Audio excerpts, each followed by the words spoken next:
About 2 or 3 times a century, a massive star in our galaxy explodes.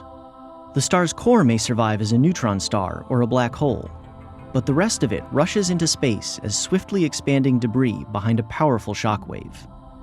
As the supernova remnant grows, it sweeps up interstellar gas and gradually decelerates. Yet even thousands of years later, its imprint on the galaxy remains impressive. Exploding stars and their remnants have long been suspected of producing cosmic rays, some of the fastest matter in the universe. Where and how these protons, electrons, and atomic nuclei are boosted to such high speeds has been an enduring mystery. Now, observations of 2 supernova remnants by NASA's Fermi Gamma-ray Space Telescope provide new insights. Because cosmic rays carry electric charge, their direction changes as they travel through magnetic fields. By the time the particles reach us, their paths are completely scrambled. We can't trace them back to their sources. So scientists must locate their origins by indirect means, which is where Fermi comes in. The interaction of high-energy particles with light and ordinary matter can produce gamma rays, the most powerful form of light.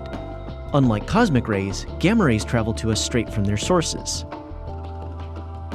In 1949, physicist Enrico Fermi worked out how what he called magnetized clouds could accelerate cosmic rays. Later studies showed that a variant of his method, called Fermi acceleration, worked especially well in supernova remnants. Confined by a magnetic field, high-energy particles move around randomly. Sometimes they cross the shockwave.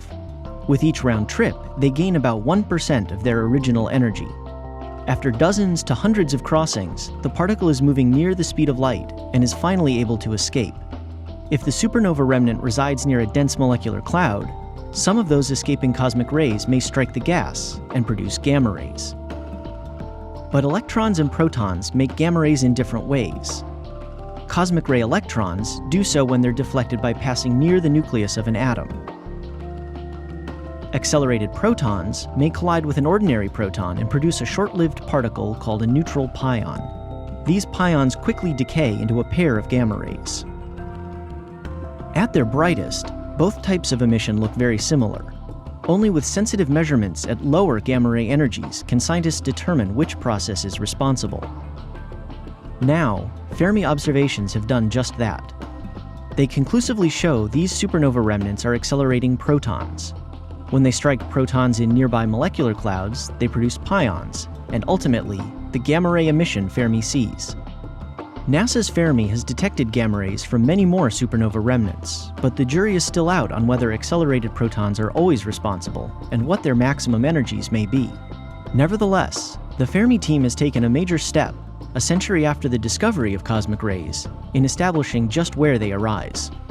Something that would satisfy, but certainly not surprise, the original Fermi.